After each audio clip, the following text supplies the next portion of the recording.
So babalikan natin ang salita na gibigay sa ating makapangyarihang Diyos sa Matthew chapter 7 verse 21. Sinabi nito, hindi lahat ng tumatawag sa akin, Panginoon, Panginoon, ay papasok sa kaharian ng langit, kundi yaon lamang sumusunod sa kalooban ng aking Amang nasa langit. Amen? Kaya sinasabi dito sa ating makapangyarang banal na panalita sa ating Panginoon Diyos, na hindi lahat ng tumatawag sa Kanya, Panginoon, Panginoon, ay papasok sa kaharian ng langit. No? Kaya sinasabi ko sa inyo, lahat ng simbahan may Biblia, at lahat ng simbahan, lahat ng tao pumapasok sa simbahan ay nagtawag sa ating makapangyarihang dakilang banal na pangalan sa ating Panginoong Diyos sa langit. Kaya sinasabi ko sa inyo, ang tanong dyan, lahat ng simbahan nagsunod pa sa kalooban sa ating makapangyarihang Diyos na nasa langit. Hindi. Kaya yan po ang pag-aralan natin.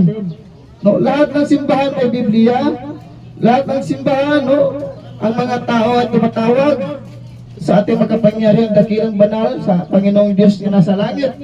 Ngunit isang tanong, isang sagot, lahat bang nagtuturo sa simbahan?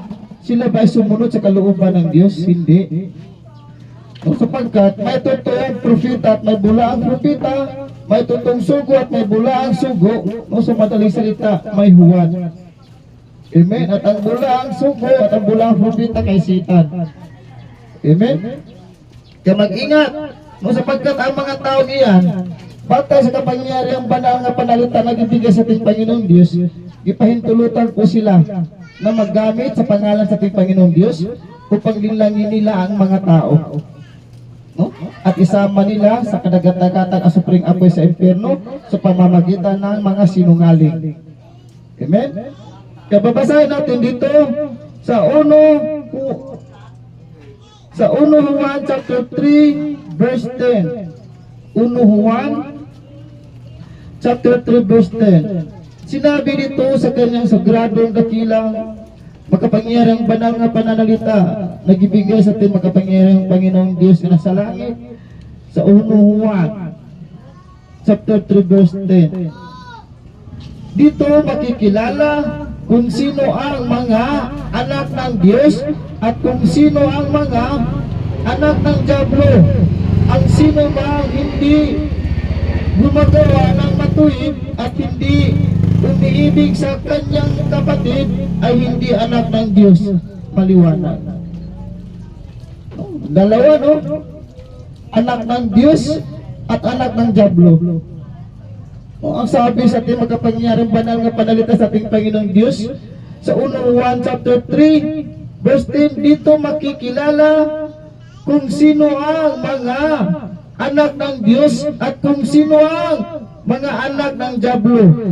Ang sino mang hindi gumagawa ng matuwid at hindi umiibig sa kanyang kapatid ay hindi anak ng Diyos. Amen?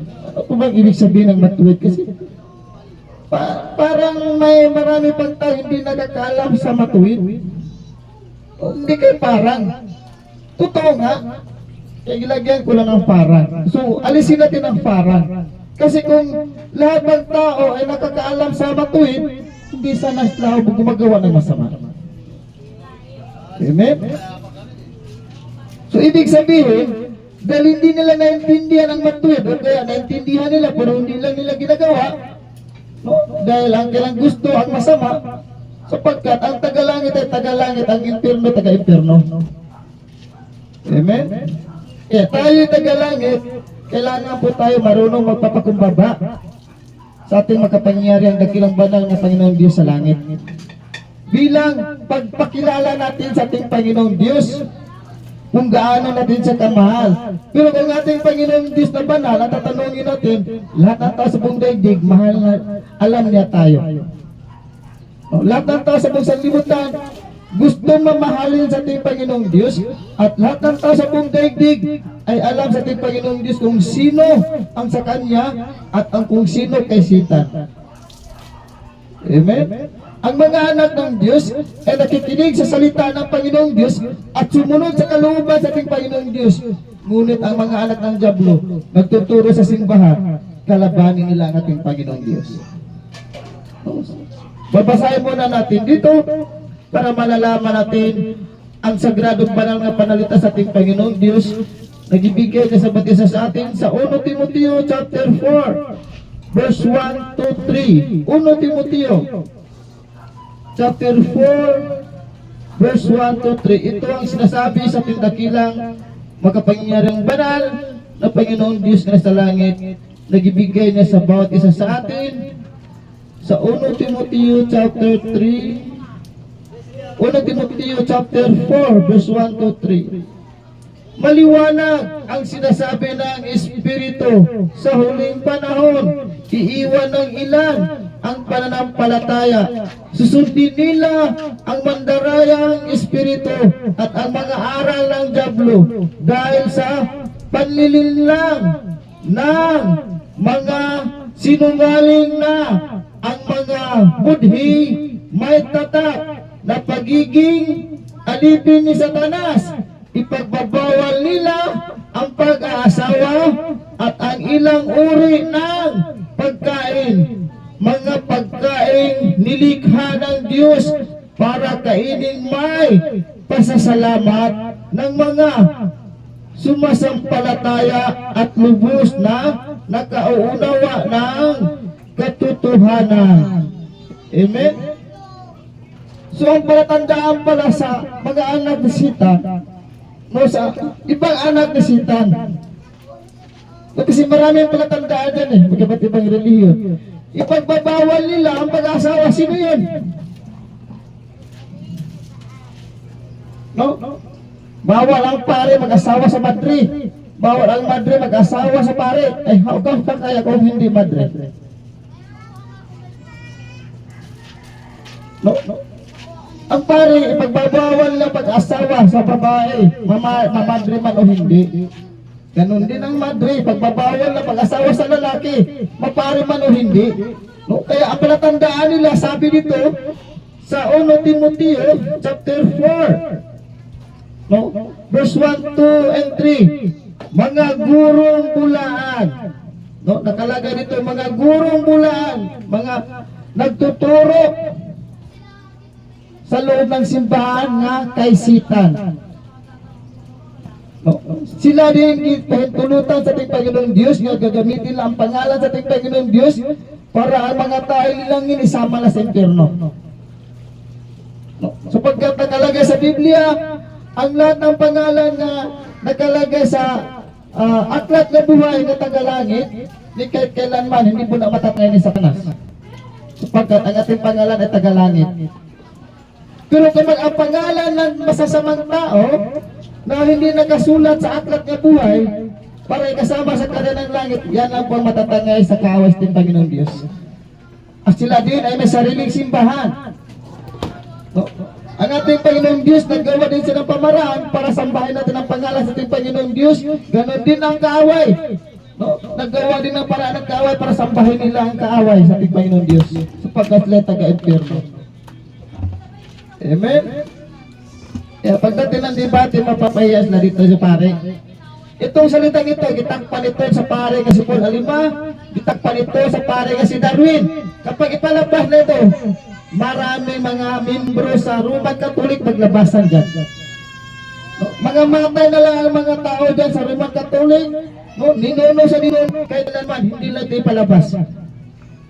No, hindi lang ito ipaliwanag sa kalang simbahan.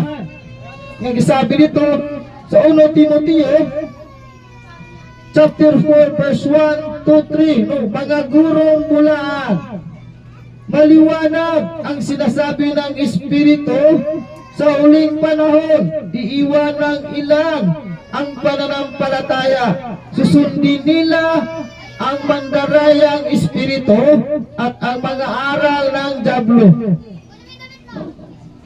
Ang mga aral ng Diablo nagtuturo sa mga aral na sinungaling. Kaya gisabi ko sa pare nga si Paul Alima, pag-aralan natin ang yung gisabi nila nga nakalagay din sa Biblia nga iniutos sa ating makapangyarang banal nga Diyos na giutos sa si Moses na maggawa ng kirubin. Amen? Nakalagay po yan sa Biblia. Kaya sabi ko, sige po, pag-aralan din natin sa debate kung sino ang nag-utos ng ipapatay ang ating Panginoon si Kristo at ang ilan ka mga 12 apostoles. Sino nag-utos ipapatay at isabay natin ang larawan ng ribulto kung iniutos pa sa ating Panginoong Diyos sa langit. Nagawaan ng larawan o ribulto ang ating Panginoong si Kristo nga habang nagpasaan siya sa krus at napako sa krus at namatay, iniutos pa sa ating Panginoong Diyos. Sino ang itusan niya?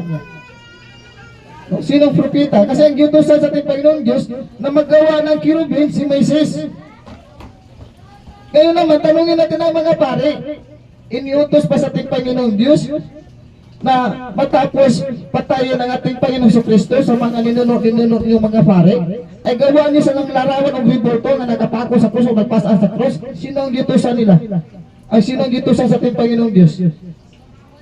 Sabay propeta, sabay pare, gito siya sa ating Panginoong Diyos nga maggawas lang ng larawan o ribulto ng ating Panginoong Kristo ay nagpasaan sa cross, napako sa cross at namatay. Nakalagay ba sa Biblia? Giutos ba yan sa ating Panginoong Diyos? Sino giutos sa ating Panginoong Diyos?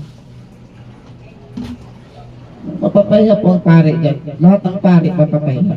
Kaya ayaw humarap si Paul Alima, pati ang pare nga si Darwin. Sapagkat ang isunod nila ang masamang espiritu na may pagiging alipin ni Satanas, ipagbabawa sa kanila ang pag-aasawa. Sino yan? Mga pari yan og madre. Maliwanag po nakalagay sa Biblia. Kaya huwag po kayo magpalinlang sa mga bulaang propeta, bulaang sugo. Sapagkat lahat ng mga membro nila, itatapon po yan sa impyerno. Kaya gisabi ko sa inyo, bilyon ang mga masasamang kaluluwa nga mapunta sa impyerno sa simbahan lang nagtuturo sa mga salitang sinungaling. Maliban pa sa iba't ibang mga masasamang gawa ng tao. Kasi gisabi sa ating makapangyarihan banal na Diyos nga nasa langit, nga ang mapunta sa impyerno ay kasing dami ng buhangin sa dagat. Kasing dami ng buhangin sa dagat ang masasamang kaluluwa nga mapunta sa impyerno. Okay, di parating to sa banal na Diyos nga nasa langit, ang mga salitang ito sa halip nga sa susunod pa ito nga pagkatapos ng sa susunod pa nga either mga October o November ipalabas ito dahil sa ilang paghamon nila sa akin nga makipag-debate sa online debate. Bigyan muna ng sample bago tayo papahiya sa yung tablado. Amen? Kaya kung gusto ninyo makasama sa ng langit, ipabas po kayo dyan. Huwag po kayo makipagsabayan sa taga-imperno. Maliwanag nakalagay sa 1 Timoteo chapter 4 verse 1, 2, and 3, mga gurong bulaan. Maliwanag nakalagay sa Biblia. Maliwanag ang sinasabi ng Espiritu sa huling panahon. Iiwan ng ilan ang pananampalataya. Susundin nila ang mangdarayang espiritu at ang mga aral ng diablo. Kaya lahat ng aral sa pare kay diablo yan. Mga aral, susundin nila ang masasamang espiritu at ang mga aral ng diablo. Sinasabi dito, dahil sa panlilinlang ng mga sinungaling na ang mga budhi may tatak ng pagiging alipin ni Satanas. Ipagbabawal nila ang pag-aasawa at ang ilang uri ng pagkain mga pagkain nilikha ng Diyos para kainin may pasasalamat ng mga sumasampalataya at lubos na nakaunawa ng katotohanan. Iparating ito sa ating Panginoong Diyos para iligtas kayo sa ating Panginoong Diyos sa mga relihiyon nga kaisitan. Pero kung magmatigas sa inyong ulo, wala na po kung pananagutan sa inyo. Nagawa ko na po ang ipagawa sa ating makapangyarang banal na Diyos na nasa langit nga isabi mo ang ipasabi ko sa iyo. Sa makinig sila sa hindi, isabi mo ang ipasabi ko sa iyo. Nakalagayan sa sige. Kaya kahit hanggang minsan maalangan, Diyos ko, papatayin na siguro ako sa mga tao, masasamang tao. Minsan po, masabi ko sa aking sarili, bawat tao nilikha may nakasiting na kamatayan. Pero sige, okay lang sa aking banal na Diyos, di ba di mamatay kataong ito, makasama lang kita sa karya ng langit. Kaya dito po ako naging matapang sa pagsunod sa kalooban ng Diyos, sapagkat ang gihabol sa ating Panginoon Diyos sa langit, makasama tayo sa karya ng langit. Kaya yun din ang ginawa ko. Dahil sa dakilang pag-ibig sa ating banal na Diyos, ginagawa ko ang lahat para makasama tayo sa karya ng langit pagdating ng tamang oras sa banal sa ating Panginoong Diyos. Ginagawa din sa ating Panginoong Diyos ang lahat. Nagtiis siya ng napakahabang panahon. Nagtiyaga ang ating Panginoong Diyos ng napakahabang panahon. Mapasa ating Panginoong Diyos lang ang ating kaluluwa. Amen? Kaya ganun din tayo dito. Amen? Ganun din tayo dito. Excuse me. Wala pa tayong sapat na simbahan. Nabilag ka sa araw, minsan di maiwasan makakabutan ng ulan, di bali mabasa tayo sa ulan, huwag lang mabasa ang Biblia ng speaker. Amen? Kasi minsan maligo nga tayo sa ulan, sa tubig pa kaya. No? Amen? Kaya kung mabasa tayo sa ulan, sa pagsimba, di maligo tayo, huwag lang mabasa ang Biblia. Amen? Sapagkat ang ulan ay blessings din yan. Amen? Kaya alalahanin natin ang mga salitang ito sa lahat ng nakikinig kung paano lang malalaman na the three big religion in the whole world, it is true the son of the devil. Paliwanag na talaga sa Biblia. Roman Catholic, it is true the son of the devil. Gisabi sa ating Panginoong Diyos na nasa langit. No? Gisabi dito dahil sa panlilinlang ng mga sinungaling na ang mga budhing may tatak na pagiging alipin ni Satanas. Ipagpabawal nila ang pag-aasawa. Sino yon? Are o madre bawal mag-asawa. Yan ang tatak ni Satanas. Amen? Kaya, hiling ko lang sa'yo, huwag na po kayong bumalik sa inyong kung saan kayo naroroonan. Nga ito'y kalaban ng Diyos nga mga relihiyon na yan. Pag-isipan niyo mabuti, mamaya bago kayo matulog, kaluluwa natin sa bawat isa, iligtas sa ating Panginoong Diyos. Kaya ang katawang ito, nilikha ito sa ating Panginoong Diyos para mag-sacrifice. No? Para mag-sacrifice sa bawat isa sa atin, makarating lang ang sagradong dakilang banal nga panalita sa ating Panginoong Diyos, makasama lang sa karya ng langit. Amen? Ganon din ang ating dakilang banal nga makapangyarihan Panginoon sa Kristo. Nag-sacrifice din ang ating Panginoong Jesucristo. Nagtitiis siya ng matinding paghihirap. Nagpasaan sa krus, napako sa krus, hanggat nabawian ng buhay. Ganon din tayo.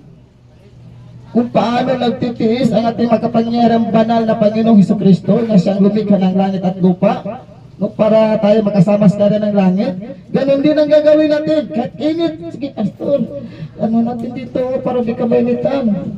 Sige lang brother, okay lang. Ngayon lang yan, titisin lang natin mamaya sa tulong sa ating Panginoong Diyos, magbilit ka ng trapal. Amen? Because the power of God. Kaya tiis lang tayo. Hindi naman tayo forever sa ano dito. Temporary lang muna dahil wala pa tayong sapat na simbahan. Amen? Kaya pag makahanap na po tayo ng sapat na simbahan, una dyan, no? Ipanalangin natin sa ating Panginoong Diyos na dumami ang mga anak ng Diyos. Pangalawa, kailangan magkaisa tayo magtulungan. Kung magrinta man tayo ng simbahan, kailangan makabayad tayo sa pagrinta sa simbahan. Amen? Sapagkat ang purpose dyan, nga ang ating pagmamahal ng Panginoong Diyos ay patuloy sumusunod hanggang sa nangatay na ng ating buhay. Hanggang magkaroon tayo ng sariling simbahan, makapili ng lupa at tayuan ng simbahan, o kaya katulad ng iba na gidunit nila ang kanang lupa para gawing simbahan. Amen. Katulad ng kapatid ko, ang 100 square meter ibigay sa pastor para gawing simbahan sa pastor namin doon sa Mindanao. Para lang ang mga kaluluwa ng tao ay makasama sa ating Panginoong Diyos at mapapakain sa pang-espiritual na pagkain. O ganun din dito sa Guadalupe. Noong year 2015 to 16, hanggat di na kami makasya sa bahay, no, nag-donate din ang ilan sa kapatiran. May lupas na sa Guadalupe, no, isabi sa pastor nga, gawin yung simbahan na yung lupa na yan. Di maraming kaluluwa na tulungan. Ganun din sa atin dito. Pagdating ng tamang oras, may tao din gagamitin sa ating makapangyarihang banal na Diyos na sa langit. Pastor, doon kayo. Sige pastor, magtulungan lang tayo kasi mahirap din ako. At tulungan mo lang pagpahid ng kurente. Rintahan. Kasi mahirap din ang may-ari. Amen? Kung medyo may kaya siya sa tulong sa ating Panginoon Diyos, sige pastor, i-donate ko itong lupang ito bilang pararangal ko sa ating Panginoon Diyos habang kayo nabubuhay. Malaking kayamanan ang naipon niya sa langit. Amen? Bawat bigay niya, no, sa anak ng Diyos na ito ikararangal sa ating banal na Diyos na sa langit, malaking kayamanan ang naipon niya sa langit. Amen? Kaya ganun din tayo dito. Nagtiyaga tayo, nagtitiis ng matinding paghihirap, ulan, init. Pero darating din ang tamang oras sa kapangyarihang banal sa ating Panginoon Diyos na sa dakilang pag-ibig niya sa atin, may tao din siyang gagamitin. Pastor, doon naman kayo. Kaawaan tayo sa ibang mga tao na gagamitin sa ating Panginoon Diyos. Amen? Pero hanggang wala pa rin akong tigil sa paghahanap ng gawing simbahan kung saan tayo makapag-rinta. Pag makahanap na tayo tapos mayroon ang pwesto sa simbahan, nagsabi ako sa ating banal nga Diyos, maghinto muna ako sa trabaho. Pero hindi ko lang biglain. Paghinto sa trabaho, doon lahat i-focus ko lahat ang pagtuturo sa salitang banal sa ating Panginoon Diyos. Amen? Sa ngayon, hindi pa ko nakahanap ng mga para gawing simbahan, nagtiis-tiis muna tayo, nagpatuloy pa rin ako sa pagtrabaho. Pagdating ng tamang oras na makahanap natin ng pwesto para gawing simbahan, nagsabi po ako sa ating banal nga Diyos nga mahal, nga maghinto ako sa trabaho para mag full-time pastor ako. Amen? So babasahin natin ang salita na ibigay sa ating makapangyarihang banal nga Diyos na sa langit. Babalikan natin ang Matthew chapter 26. Matthew chapter 26 verse 3, 4, 5. No, sinasabi nito, ang mga punong saserdote at ang mga matatanda ng bayan ay nagkakatipon noon sa palasyo ng pinakapunong saserdoteng si Caiphas. Binalak nilang lihim na ipadakip si Jesus at ipapatay. Kaya sinabi nila, huwag sa kapistahan, baka magkagulo ang mga tao. Nagawa nila pahirapan ang ating banal na Panginoong Kristo nang dahil sa masasamang espiritu nga nasa kanilang katawan, nga ang palatandaan nila ay ipagbabawal sa kanila ang pag-aasawa. Amen? Kaya yan po ang dahilan kung bakit po ang ating makapangyarang banal nga Diyos na nasa langit, nagtiis siya ng matinding paghihirap. Para po pa rin ang nakalagay sa banal nga panalita sa ating Panginoong Diyos upang tayo maligtas sa kasalanan at mapapatawad. Amen? Sapagkat ang makapangyarang Panginoong Diyos, no, siya po ang dakilang haring banal na tagapagligtas, siya si Jesus. No, ang makapangyarang banal nga Diyos nga nasa langit. Amen? Kaya, ang salitang ito, no, ang salitang ito dito mo sila napahihirapan ng mga pare pagdating ng debate. At sa yung isang example ko dyan, no, kaya iparating ito sa inyo para malalaman ninyo kung ano ang karapat-dapat ninyong gawin. Kung magpatuloy ba kayo sa mga reliyon na yan, nga maliwanag na kalagay sa Biblia, na sila po the son of the devil. Babasahin natin dito sa Pahayag. Balikan natin ang Pahayag chapter 2 verse 8. Pahayag chapter 2 verse 8. Babasahin natin muli ang Pahayag chapter 2 verse 8. Sinasabi nito sa kanyang sagradong dakilang banal nga pananalita, nagibigay sa ating makapangyarihang Panginoong Diyos na sa langit. Isulat mo sa anghel ng iglesia sa Esmirna, ito ang ipinasasabi niya na siyang simula at wakas ang namatay at muling nabuhay. Babasahin din natin dito sa Pahayag chapter 2, Pahayag chapter 22, verse 12 and 13. Makinig kayo, wika ni Jesus, darating na ako, dala ko ang mga gantimpalang ibibigay sa bawat isa ayon sa kanyang ginawa. Ako ang Alpha at ang Omega, ang una at ang huli, ang simula at ang wakas. Babasahin natin dito ang nakaraan para mabuksan ang ating buong puso at kaluluwa at isipan sa Pahayag chapter 1 verse 8. Pahayag chapter 1 verse 8, sinasabi dito sa kanyang sagradong dakilang banal nga panalita, nagibigay niya sa bawat isa sa atin. Ako ang Alpha at ang Omega, wika ng Panginoong Diyos na makapangyarihan sa lahat, Diyos sa kasalukuyan, sa nakaraan at siyang darating. O kaya yan po ang kahiyaan sa ministro sa Iglesia ni Cristo. Hindi sila maniniwala nga ang Panginoong Kristo siya ay tunay totoong Diyos na lumikha ng langit at lupa. Nagpakilala ang ating banal nga Panginoong Kristo, ako ang una at ang huli, ang namatay at muling nabuhay. Nagpakilala ang ating Panginoong Kristo, ako ang Alpha at ang Omega. No? Ako ang Alpha at ang Omega, ang una at ang huli. No? At sinasabi sa ating makapangyarihang Panginoong Kristo, no? Dito sa Pahayag chapter 1 verse 8, ako ang Alpha at ang Omega, wika ng Panginoong Diyos. No, salita sa ating Panginoong Diyos, Diyos si Kristo. No, wika ng Panginoong Diyos na makapangyarihan sa lahat, Diyos sa kasalukuyan, sa nakaraan at siyang darating. Okay, tanong ko sa mga ministro, sino ang Alpha at ang Omega, ang amang anak?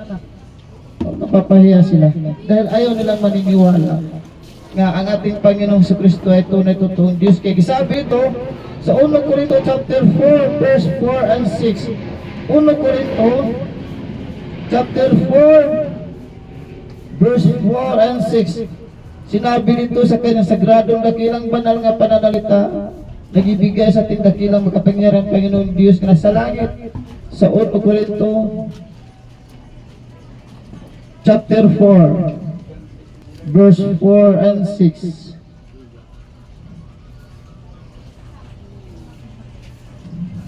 Unang Corinto chapter 4 verse 4 and 6.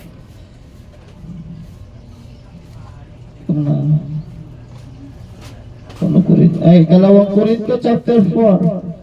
Ikalawang Corinto chapter 4 verse 4 and 6. Sinasabi nito sa kanyang kapangyarihang dakilang banal nga pananalita, nagibigay sa kapangyarihang banal nga Diyos nga nasa langit. Sa ikalawang Corinto chapter 4 verse 4 and 6. Dahil sa ikalawang Corinto chapter 4 verse 4 kama 6, hindi sila sumampalataya sapagkat ang kanilang isip ay binulag ng Diyos ng daigdig na ito. Sila ay binulag nito upang hindi nila makita ang liwanag ng mabuting balita tungkol sa kaninningan ni Kristo na siyang larawan ng Diyos. No? Hindi maniniwala ang mga kampo ng sitan na ministro na nagtuturo sa loob ng simbahan sa Iglesia ni Cristo ni Ka Eduardo Manalo sapagkat binulag sila sa ating Panginoong Diyos sapagkat sila lahing imperno. Ang nagusga dyan, ang ating makapangyarihang banal nga Diyos na sa langit, hindi ako. Ibasa ko lang ang kanyang kapangyarihang banal nga pananalita. Yan, isabi ko sa inyo, the three big religion in the whole world, it is true. Kumpirmado po yan, the son of the devil. Roman Catholic, Islamic Ustad Muslim Religion o ministro sa Iglesia ni Cristo ni Ka Eduardo Manalo. Kumpirmado po yan. The son of the devil. Lahat ng membro ng iyan ay matatapon po yan sa impyerno. Ngunit ang ilang pangalan ay wala nakasulat sa aklat ng buhay. Kasi ang lahat na nakasulat sa aklat ng buhay ay alam po sa ating Panginoong Diyos. Ngunit ang pangalan ng mga tao nga masasama hindi nakasulat sa aklat ng buhay ni kahit kailanman hindi po yan mapapatawad. Amen? Ni kahit kailanman hindi po yan mapapatawad. Ang lahat ng mga nagtuturo ng mga bulaang sugo hindi po yan mapapatawad ni kahit kailanman. Nakalagay po yan sa Revelation. Mag-ingat po sa mga bulaang sugo. No, ang topic nito, ipalabas sana natin ito. Doon na sana sa October, November. Kasi ang topic yung tungkol sa basa na doon nakarang linggo, napakahaba pa yun. Napakahaba. Pero nanda sa parang hinahamon nila ko ng debate tungkol sa Facebook nga di ka video call ko pa ang iba dyan. Makipag-duet sa kanila ng online debate. Kasi hindi lang tayo mag-online debate. Face to face ang debate, hindi online. License to license. One-on-one debate. One-on-one Biblia. License to license. Ayaw lang marap eh. Sampul pa lang, nanginginig na sa takot. Ano pa tayo kung magkarap-harapan ako na? Amen? Kaya yung mga reliyon na yan, ligtas po ninyong kaluluwa din. Huwag po kayo pumasok dyan. Kumpirmado na po yan, the son of the devil. Nakalagay na po yan sa Biblia. Amen? Supurihin ang ating dakilang banal na Diyos na nasa langit, sa lahat ng oras, sa lahat